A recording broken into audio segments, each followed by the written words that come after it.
Oh, have you crashed yet? I'm sorry, I haven't been watching. I'm so going to watch this in slow motion while listening to Carmina Burana. Or maybe Verdi's Requiem. So many choices. Still feel like entering the asteroid field was a good idea, Mr. Never Tell Me the Odds? One day some small piece of you will drift onto some lifeless planet and your biological material will spawn a whole new species of terrible pilots. But eventually Rocky understood that the tide had turned. The God Computer's discouraging commentary had only been obfuscating a secret fear that Rocky was dangerously close to discovering the secret of its destruction. Bravo, noble adventurer! Circle back to receive your reward! Well done! No need to keep pushing forward. Seriously, you can go home now. You have won. Can't we talk about this? There's no need to be enemies, right? But Rocky knew what he had to do. The God Computer had to be stopped, and that meant flying into the heart of the storm and destroying it. Wiz-Doz, the great and powerful, would claim no more victims. Fine, continue if you must. But you have been warned of your imminent demise. Maybe you're not understanding me. Halt or die! I'm going to count to 3, and then I shall unleash my terrible fury! 1, 2, 2 and 1/2, 2 and 3/4, 2 and 7/8, 3. Okay, seriously, put it out. This isn't funny anymore. What do you want from me? We can work something out, I'm sure. I'm a big and powerful God Computer for crying out loud, so it goes without saying. I have connections. I could set you up real nice. You want to be a God Computer? I hear there's an opening. Great benefits. Lots of vacation time. The ability to work on your own world-destroying projects whenever they come up. The mixers are wonderful. I'll give you a great reference. In fact, just write something up and I'll sign it.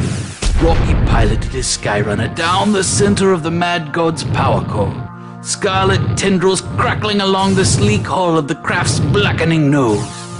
He did not know if he would survive this maneuver, but he did know one thing.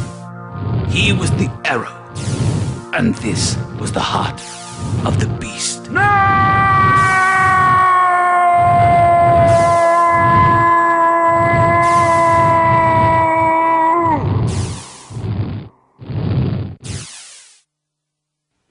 Act 4. I come in pieces. Miraculously, the blast propelled Rocky's Skyrunner through the core and out the other side. That meant if he could just keep it steady and avoid the debris, he may yet have a chance to survive. And all the while, as he made his way back out to open space, he heard the God Computer's agonized lament. Oh, I've come undone. It's my own fault, I suppose. I let people in too deep, and they cut to the very heart of me. Why do you think I'm normally so guarded, so distant? I'm an emotional minefield. What did I ever do to deserve this? Sure, I created a death trap at the heart of the galaxy and swallowed the souls of the brave while offering the false promise of spiritual glory.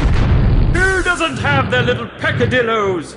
Did you never drink the milk from the carton and place it back in the refrigerator without so much as a word of warning to anyone? What makes you so great, anyway?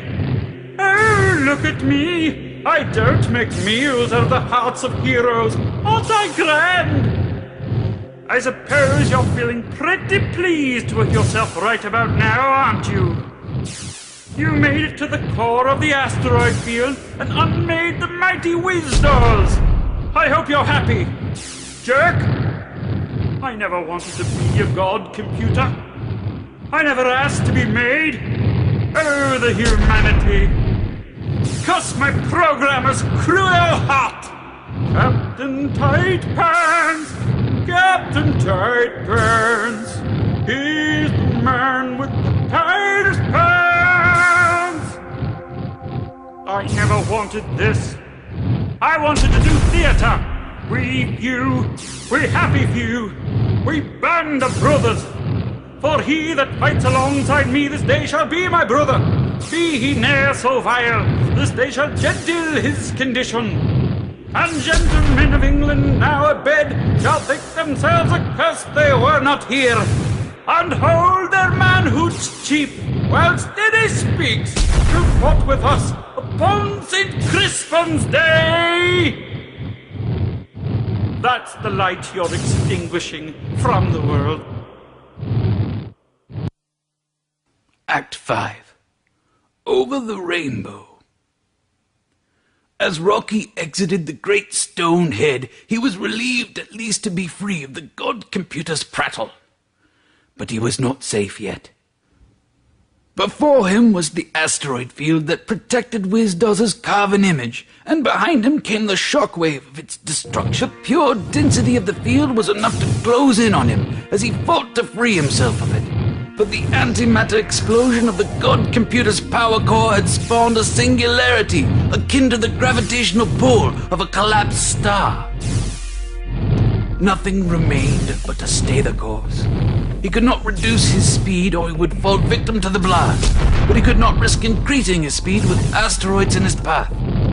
So there was nothing left but to trust the steadiness of his hand and the swiftness of his reflexes. Rocky Montana had a will of iron, nerves of steel, a gut of pure titanium. His eyes were glistening marbles of the purest pewter. His teeth, 2 rows of shining silver. What?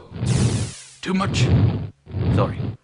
Rocky ignored the unnatural flames pressing against the tail of his ship. The heat was unbearable, the G-forces unimaginable. He had rid the galaxy of the god computer, which was consolation enough should he not escape. But Rocky would prefer to live and tell the tale himself. Ahead he could see the frontier of the asteroid belt, but he could also see that it was collapsing into the event horizon of the antimatter singularity. The gravity well was too powerful. Even as he stayed ahead of the shockwave, he would still have to cross that threshold of bending time-space to get clear of it. And even if he survived slingshotting through the mouth of the wormhole, there was no telling where he would end up, or when. He also had no choice. At that moment, anywhere was better than here. Rocky Montana was also no stranger to time travel. As the light warped around him, he wondered absently if there was any chance fate might seize this opportunity to return him to his own time, perhaps even to his own world. Rocky gazed with wonder at the simple surroundings of this strange new world. Was this even his universe? Or some new awesome place created for great minds to be appreciated by girls instead of having their heads flushed down the toilet? Oh yeah, Rocky thought. This is pretty wicked cool. Then he set a course for Venus. That was going to settle with the vampire vixens.